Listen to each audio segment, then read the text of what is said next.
Il y a encore quelques jours, ce champ était en fleurs. Ici, on est dans un champ de lavande qui a été récolté la semaine dernière. C'est de la lavande fine du Quercy. Ce producteur devrait avoir le moral au beau fixe après avoir récolté ses plantes et commencé la distillation. Mais un projet de loi l'inquiète.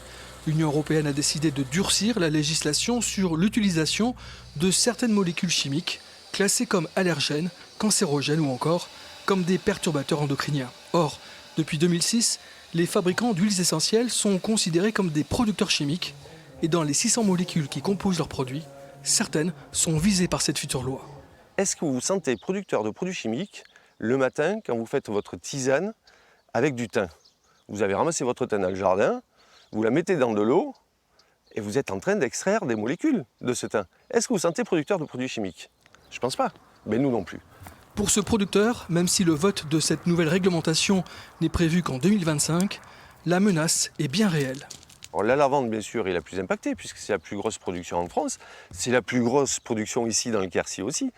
Mais c'est l'ensemble des huiles essentielles. C'est toute la filière qui sera impactée potentiellement. Dans la boutique de la ferme, des affiches alertent les clients à propos de ce projet de loi et une pétition est accessible en ligne. Ça fait des années, des décennies qu'on utilise la lavande, donc je ne pense pas qu'il y ait de problème. Pour moi, il n'y a pas de risque. Ça fait réagir une grande majorité des gens qui viennent.